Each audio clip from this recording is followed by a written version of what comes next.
You're listening to The Back 40, the podcast for Ontario farmers, covering topics and issues that matter most to Ontario agriculture. Brought to you by Trillium Mutual Insurance, bringing the ag community together one podcast at a time. I'm the host of The Back 40, Mike Brine, agribusiness specialist at Trillium Mutual Insurance.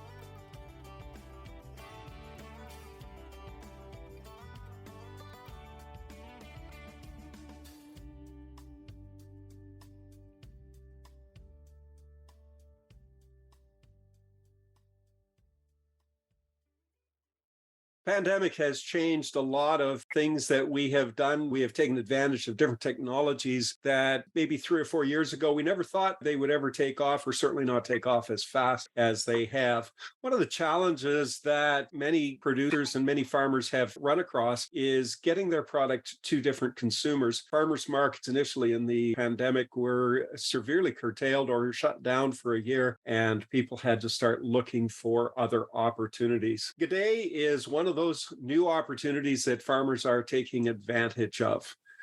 We are talking today with Scott Shainfield about their website connecting producers with consumers. Scott, welcome to the Back 40. Thanks for having me, Mike. Pleasure to be here. So tell us all, what is GDay? GDay in a nutshell is a new opportunity for people to reconnect with products that are grown in their backyard. It's a website where producers are listed and consumers from coast to coast type in what they're looking for and their location, and then a list is generated, really just as simple as that. When did you start it out and where did the idea come from? So there was kind of rumblings back in 2017. Me and Sean Menzie, the other co-founder, he's not able to be with us today. We met at Nipissing University. I was from a small town just outside Pembroke, Ontario. He grew up in Port Credit. It's just interesting to bounce ideas off each other. We both kind of had that entrepreneur mindset. Kind of came to us when I started bringing up my own home-raised beef in brown paper packages. He didn't see anything like that before. For him, it was, how come no one knows about this where I'm from? And then from my side of the coin, it's how come I can't sell more beef directly from my farm? Once the pandemic hit, he being in Mississauga still in an apartment and me being on the farm, we just kind of picked up our conversations and how can we change this? He's very on the web end. I'm more the agricultural side. So it was just a natural partnership there and we created our platform.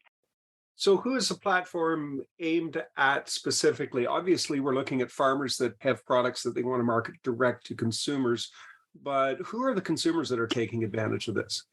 Consumers like Sean that never really had or knew about farm direct option. It's more people like Sean from cities that never really were exposed to agriculture. Also, there's just a lot of people that were looking for that alternative option. I'll always fall back to the beef because I'm a beef farmer, but we had like record sales during the pandemic. It was nice to see that people were actually going back into ordering, say, a quarter of beef. My family used to run an abattoir. They were swamped for about a year there. It was kind of a blessing in disguise because they're so busy, but it was nice to see the amount of people back connecting with actual farmers. I think a lot of foodies and people that just care about their food, they're definitely seeing the benefits from GDay. What other commodities are available through GDay? We're trying to limit it to anything that can be grown on the farm and packaged, say, locally. We had a few ladies that wanted to join with their quilts. We had a few emails. So where do we start? Where do we stop? Basically anything that can be produced and grown locally. So I know we have Topsy Farms on Amherst Island. They produce their own wool and spin it right there and sell their own yarn. So really, there's anything from yarn there. You can get honey, maple syrup. We have a cidery on there. Lots of meat, beef, lamb, chicken. There's vegetable producers. Looking to tap into the craft beer market a little more, but hopefully it's just going to be anything that you can find kind of in your backyard. Right now we have 80 producers, and that's from Vancouver to PEI. Right now we have mainly, a lot of our producers are in Ontario, but we are seeing more farms sign up. We actually had a beef farm from BC sign up yesterday. It's promising. It's nice to see that more producers are taking advantage of opportunities like this. So, well, it's great to have a website. It's great to have a platform where people can find this. But how do you connect with your potential consumers? How do they go about finding it? Has there been a concerted advertising campaign, or is this word of mouth, or how does that work? Right now, because we are starting out, I'll be honest with you guys, the budget is pretty limited for advertising, but we are doing like social medias. We're reaching out to news platforms, podcasts like yourself, And we're just trying to spread the word organically that way for consumers to see it basically in any shape or form, that you can log on to a website and type in what you're looking for, and you can call a farmer or email a farmer or text a farmer, and they're going to get back to you in a reasonable amount of time. That's kind of what we're trying to hammer home to consumers. And then that kind of opens up the other can of worms. A lot of people have got away from direct farm, and then the pandemic hit. Now we're kind of in that transition stage where a lot of people probably will maintain those farmer direct relationships from the pandemic, but a lot of people will probably just resort to the convenience aspect of groceries. We're just trying to maintain that farm direct connection throughout what we're going through now. Is kind of that transition stage. What I think is going to happen is more people will start becoming more conscious of their diet and exactly how their food is produced. And we're just going to be that option for people that are looking for something different.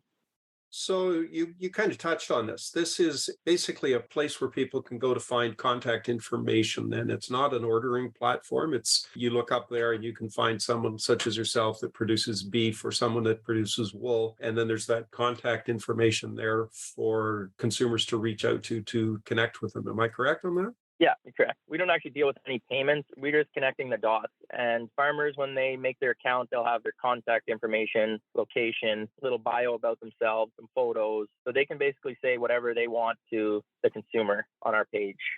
Any thoughts to going to something that is a little more sophisticated, that the orders could actually come through the website? Or is that something that you don't necessarily see as being providing value to anyone in the system? Definitely talked about creating some sort of payment option. Our slogan, reconnect with your food. So say if I go to the farm and I order some beef from you or some wool or some honey, maybe that producer already does have a delivery run and he's coming to your city or she's coming to your city. Maybe they already have drop-off points. Some farms I know on our platform already have home delivery. So it's all about like consumers just connecting with what works for them. It's kind of a flexible model for both producers and consumers. I know certain producers would like a payment option, but then from my view as a farmer, if we're processing your payments and putting that delivery charge on, then we got to upcharge the product. So then maybe that'll deter people from buying it. The delivery is convenient, but it also takes away from the local person because the consumer has to pay more. Mm-hmm. You mentioned that your co-founders in Mississauga, and you're quite a distance away from that. Where does your customer base come from? Are they within a short distance, or are people willing to make that trek out from the Greater Toronto area?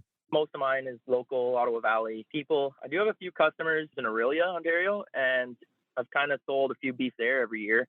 It's just kind of one of those things. It's habit. And once you get in the habit of or routine of doing something, then it just kind of takes over. People might think it's a hassle for me to send a beef to Aurelia, but if I'm doing it the same time every year with the same people, it just kind of becomes routine. And I'm getting the most money for my product and they're happy. They're getting their beef at a good, high quality and they know where it's coming from. It's a win-win for everybody.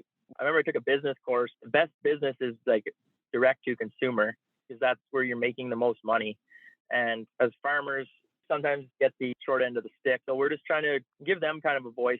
In the farming community, we're good at producing. We're not very good at selling or marketing at times. And we like that convenience of being able to produce a large amount of product and then sell it all in the one spot. What you've done here is you've cultivated a consumer base, but that means that you can also sell it at retail. There's some extra effort and cost, though, that are involved in that. Yeah, for sure. I know our platform, it's not a one size fits all. I know there's a lot of farmers that do appreciate the wholesale system, but I think for the producers that are, I don't want to say the extra mile, but the extra little bit to retail, that's what we're all about, and just giving them a platform. I think there is a little bit of an agricultural boom happening, at least in my area. Last year, I sold some heifers to 3 different people that were just getting into farming. And years before, like those might have been few and far between. These 3 individuals were just, oh, we want to get into farming. We want to have a few cows. And I don't know if that was pandemic mindset or if it's transition, but it'll be interesting to see just how far this can go. I think there is going to be a market for this in the future for, say, your backyard farmers. I'm rambling on a little bit here, but when I was young, you could drive around the countryside and there'd be herds of, say, 15 to 20 cows. Now those herds are lesser and those people have 40 to 50 head of cows. So if you can kind of create a market for farm direct foods, maybe you'll see more agriculture happening in the future. This kind of system really does benefit a smaller producer. You talked about those 15 to 20 cow herds, which is fine, except that you can't make a living off of that if you sell it wholesale. You've pretty nearly got to sell that beef at a retail price in order to be viable without having to go out and get a full-time job somewhere else. So that's what we're angling towards. Small town kind of producer, smaller type producer that can retail directly from their farm. My dream is if I can manage my 30 cows and make a living off it, you'd make a pretty good dime if you had a market for it. Right. But then we have less abattoirs now. Why do we have less abattoirs? Because less people are going to that. In Ontario, anyway, I don't know the stats on Canada-wide, but in Ontario, the abattoirs seem to be getting lesser and lesser. Everyone's getting pulled into the bigger type farms. Again, we're just that option for people that do want to reconnect with their food and reconnect with agriculture and the people that grow their groceries. Yeah, I think the abattoirs kind of gotten caught. I don't know whether it's that they've disappeared because of the lack of people that ship to them to sell direct. We used to sell a lot of meat out in the countryside to rural people. And we certainly over the last year, at least in my area, we've seen a lot of the people that would normally be buying that. They're just simply no longer there. We have a lot of people on my road in particular that don't farm. They work someplace in London or Stratford or somewhere along that lines, but they don't have that same background that I grew up with, where there was a half a beef went into the freezer or there was a pig went into the freezer. And I'm not sure whether that has contributed as much to the downfall of them, is that lack of that market for them to sell their product to. I think, like you say, there is a bunch of people that are moving to the rural countryside in Ontario that just don't have that background. And that's kind of the other edge of GDay, where if I'm reconnecting with a producer or a farmer, then maybe I have a chance to learn from them. I know every producer is not going to want to take on an apprentice per se, but a lot of farmers will say, if you're interested in farming, you can come help me shovel out the barn, or you want to get a few sheep in the backyard, here, you can take these and we can fence it off. I'm sure there'd be a lot of gain to educating more people about agriculture in general, let alone the food system. I'm sure there'd be a lot of folks that would appreciate that aspect as well from GDay, just being able to talk to like a professional in the field, as opposed to, say, reading about it on the internet. You're actually getting that firsthand look of what it's all about. Kind of along that lines there. Now, you're selling quarters and halves of beef. Do you find that there needs to be some education? Consumers that are used to going into the store and buying a certain cut of meat, when you buy a quarter of beef, you get all sorts of different cuts there that you aren't necessarily familiar with. Is there a learning curve for your consumers as to how to deal with the different cuts of meat that you get from a beef animal? Totally agree with that. I think there needs to be some sort of education. We're trying to foster this community for producers to market their products. Because like you say, a lot of people will open up a pack of braising ribs and say, what do I do with this? I've never encountered this before. But with GDay, that's kind of the other joy. You're going to learn a little more about different cuts and different dishes maybe.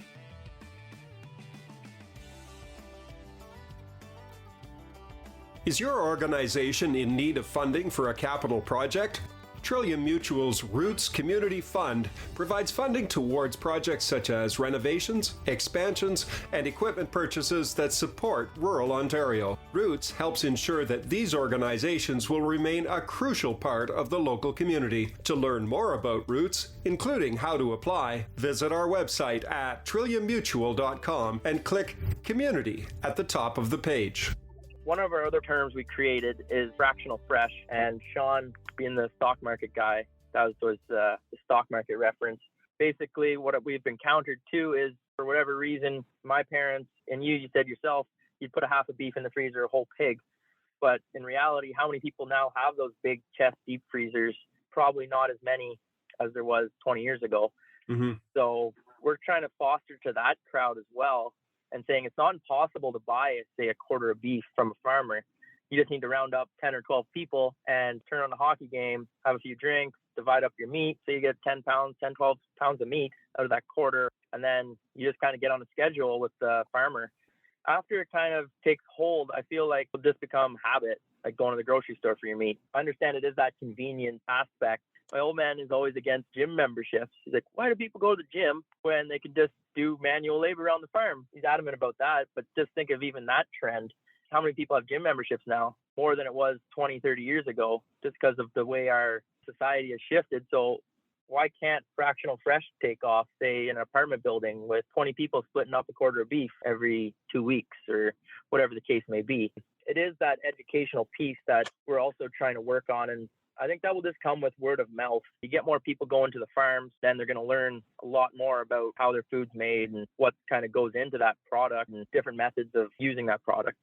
It's interesting that you brought that up about your father. I know that I heard that more than once. Why would anybody go to a gym membership? You know, you could do manual labor and stay in shape. And the practical reason for that, of course, is that times have changed and not all jobs have that opportunity for the manual labor. Certainly, I did my fair share of it when I was growing up, but the job that I have now doesn't involve it. So you have to be much more deliberate about your health, whether it's going for walks or going to the gym or doing something like that. What you're talking about here is very much that same attitude. It's a much more deliberate decision rather than walking into the store once or twice a week and saying, oh, well, let's see what they've got on sale. Yeah, for sure. And it kind of ties in, if I can use the gym again, it is like you say, times have changed and you kind of do have to be a little more deliberate about your health.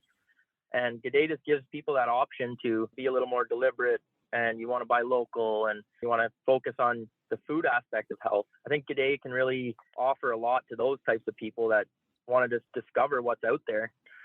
What sort of growing pains did you go through on this? Did you have any issues when you were trying to set up the system, and how did you solve them?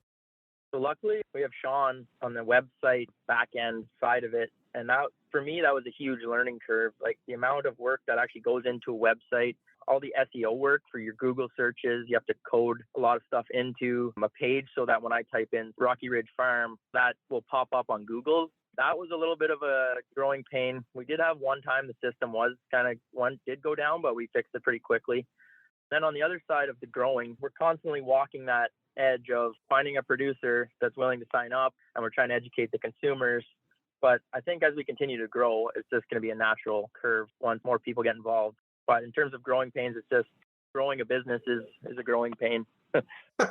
Yeah, there's always challenges to be overcome on that. I gather from what you said, you kind of believe though that's just a kind of a little bit of a downturn, and you'll see a further upswing again as this takes off. That's my prediction from 20-something-year-old farmer. And I think from what I've seen, I do think it's a bit of a downturn now because we're getting back into the convenience of living.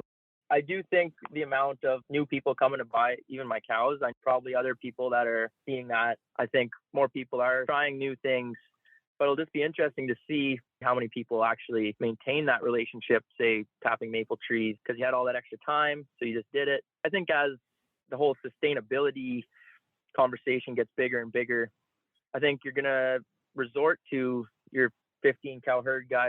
That sustainability aspect of people's minds that haven't been really talked about past generations, I think we are going to see a little bit of a shift towards that smaller scale producer. There certainly is and always has been a percentage of people to which they're very price sensitive and very convenience centered. And those people are going to go back to their grocery store and they're going to shop the specials, or they're going to shop because it's close to them. But there's also always been that portion of the market, like what you're talking about, that price isn't the determining factor. There's something else that determines where they shop and what they buy. And that's the market that you're looking to tap into and take advantage of. Yeah, for sure. I also think there has to be some education too around buying in bulk. So say if you're buying beef on regular price from store, you're going to fork out a lot more money than if you buy half a cow and divide it up long run. I know it's a big investment. That's when the whole fractional fresh comes back in. I do think there'd be options even with CSAs, community supported agriculture. You get a basket of fruits and veggies every week, and it's what's in season at that time. And then maybe you have to learn how to cook different dishes. But over time, I think if you buy in bulk, you're going to save a little bit of money at the end of the day. I mean, that's if we're taking out sales, because grocery store will always have that extra produce that's in the back that they have to get rid of. So it's a sale. Mm-hmm. They don't want to lose money on it, right? And then the nutritional piece comes back into that. I don't know. I'm not a health specialist, but that definitely floats around in my mind. It's why is this beef on sale in the store? There's a reason, but I do understand there's a financial aspect to everyone's lives, and some people just won't be able to afford, say, the local. They got to shop the sales. And from our perspective, it's definitely not a one size fits all platform. There definitely is people that will use it and people that won't. Oh, absolutely. And we'd have a conversation with Jen Fenning regarding food insecurity and the reasons why people will shop local as opposed to going somewhere to find and buying in bulk. There are some real limitations. It's that convenience factor. I don't want to spend the time to buy it in bulk. I don't want to spend the time to go out to the farm. I just want to go one place and grab everything that I can. Are there any thoughts of putting together some sort of a system where there'd be partnerships through with people in your area? You supply beef, someone else supplies lamb, someone provides fresh vegetables. Any thoughts of doing something along that lines? We definitely have had those conversations. The thing about GDay is that it's definitely a very flexible model, and there's really no boundaries for where this platform or idea can go. So I think in terms of having a community hub where a producer in a region, say Peterborough or North Bay, so we'll have a beef producer, a vegetable producer, a maple syrup producer in those regions, and pooling them together. Definitely been talked about. There really is no boundary to where this can go and where it can't go. So many angles to this, to food. I know that one size fits all kind of, I can get everything in one go, is definitely convenient, but convenience costs money. So so you're kind of designed to take out the middleman, not become the middleman. Yeah, we're the middleman that wants to just help you out. Yeah. So where do you see the future of GDay coming forth in the next year and next 5 years? What do you see for the platform? I do think that this model is limitless in what we can and can't do. So many angles. There's a nutrition angle. You might go into that crowd. There's the culinary angle. You might get into that crowd. There's the economics of it. There's the environmental aspect of how we produce food. I know in the news there's the term greedflation about groceries and stuff. I mean, there's maybe that angle. People don't want to support the corporation. Maybe they want to support here. There's so many different angles to there's the education and agriculture aspect. I'm hoping the future holds a lot of consumers and producers using the platform. But right now, I don't know if I can give you an honest answer. We are constantly growing every day, but the rate at which we grow, I'm not totally sure. Like I said, we're in that transition period where people are coming out of the pandemic. They were buying local. Now there's a bit of a downturn. I'm predicting it'll go up. So I'm hoping that the future is bright. As you bring more producers on, they'll bring their customer base with them too, which is good for the people that are the other people that are on GDay as well. And I think that's the main thing too. It's the word of mouth, getting more people involved, more people will know about it. Say I'm driving up to my cottage in Muskoka and I pass a farm, I just usually drive by. Maybe there's a GDay sign at the end of the driveway, and I get to pull in and meet the people instead of just driving by. The more people we can bring in, the more stronger and beneficial it'll be for everybody. So if you're going to grow, you need more producers, more farmers, you need more consumers. How do people find out about GDay and how do they get involved? So the website is www.shopgaday.ca, and we're on most social media platforms at Shop GDay. Other than that, that's basically as simple as contacting producers. It's really simple to create a profile. It's in the upper right-hand corner of the website. You just register for an account and then follow the steps. It takes about 15 minutes to sign up.